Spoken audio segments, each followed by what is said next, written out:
남북경제협력의 종합계획이라고 할 수 있는 한반도 신경제지도. 문 대통령은 지난 판문점 회담 당시 김정은 국무위원장에게 신경제지도 구상이 담긴 USB를 전달한 바 있는데요.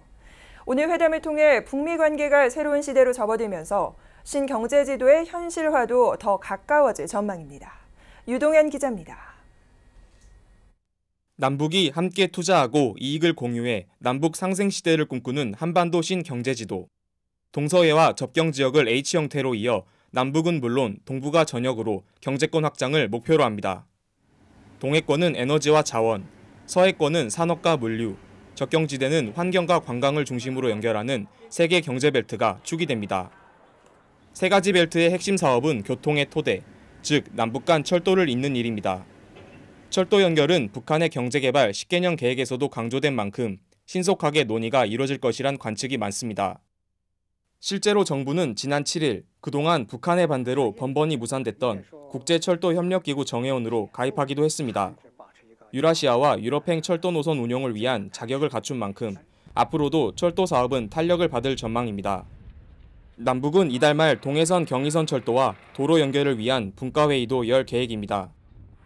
남북 경제협력의 상징인 개성공단 재개 가능성도 한 발짝 다가왔습니다. 지난 8일 개성공단 내 남북 공동연락사무소 설치 작업이 진행돼 기대감은 더욱 커지고 있는 상황입니다. 출발과 지금까지 과정이 이렇게 나쁘지 않아 보입니다. 좀 더 긍정적인 방향으로 기대를 많이 하고 있습니다.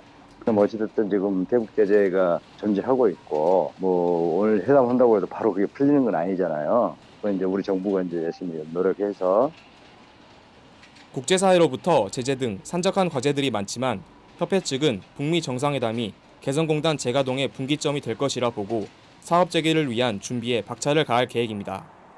정상회담을 통해 북미가 화해 물살을 타면서 신경제지도 경제효과만 300조에 달할 것이라는 희망 섞인 전망도 나오지만 조심스러운 접근이 필요하다는 지적도 나옵니다. 이번 북미 정상회담은 우리 정부의 한반도 신경제지도 구상이 가시화될 수 있는 계기가 되었다고 생각합니다. 그러나 남북한 사이의 경제 운영 방식에 차이가 있습니다. 그와 함께 중국을 비롯한 외국과 경쟁해야 된다는 그런 도전 요인이 존재하는 만큼 세밀한 이해와 남북한 간 협력이 바탕이 되어야 된다고 생각합니다. 북미 정상회담을 계기로 신경제지도 현실화가 한 발짝 더 다가온 만큼 당국의 세심한 접근이 필요해 보입니다. 서울경제TV 유동현입니다.